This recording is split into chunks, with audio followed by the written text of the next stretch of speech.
चलिए जानते हैं कि टॉपिक हालिया खबर में क्यों है। हाल ही में अमेज़न सहयोग संधि संगठन या ACTO द्वारा आयोजित अमेज़न शिखर सम्मेलन में अमेज़न देश सुरक्षा लक्ष्यों पर सहमत होने में विफल रहे। ये 8 अमेज़न देश हैं: Bolivia, Brazil, Colombia, Ecuador, Guyana, Peru, Suriname और वेनेजुएला। चलिए अब जानते हैं बेलेम घोषणा पत्र के बारे में।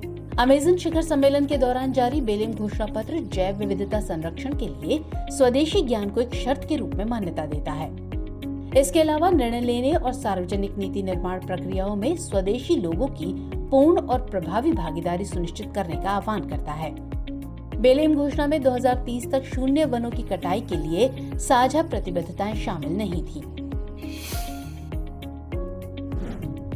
चलिए अब जानते हैं ACTO यानी अमेज़न सहयोग संधि संगठन के बारे में। तो ACTO एक अंतर्राष्ट्रीय संगठन है।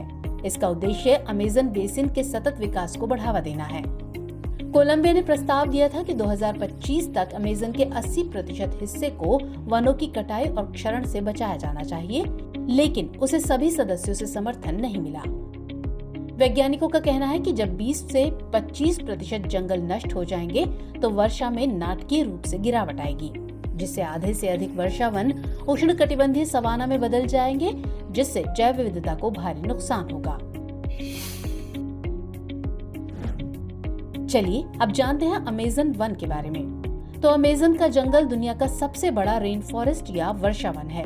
दुनिया की 20% ऑक्सीजन यहीं से आती है, इसलिए इसे पृथ्वी का फेफड़ा भी कहते हैं। ये जंगल लगभग 2.1 मिलियन वर्ग मील में फैला हुआ है।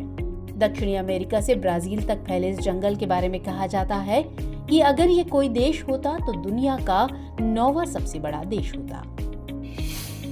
चलिए अब नोट कर लेते हैं आज का अभ्यास प्रश्न। निम्नलिखित कथनों पर विचार कीजिए। पहला कथन, अमेज़न सहयोग संधि संगठन एक अंतर्राष्ट्रीय संगठन है। और दूसरा कथन, इसका उद्देश्य अमेज़न बेसिन के सतत विकास को बढ़ावा देना है। आपको बताना है कि इनमें से कौन सा या कौन से कथन सही है।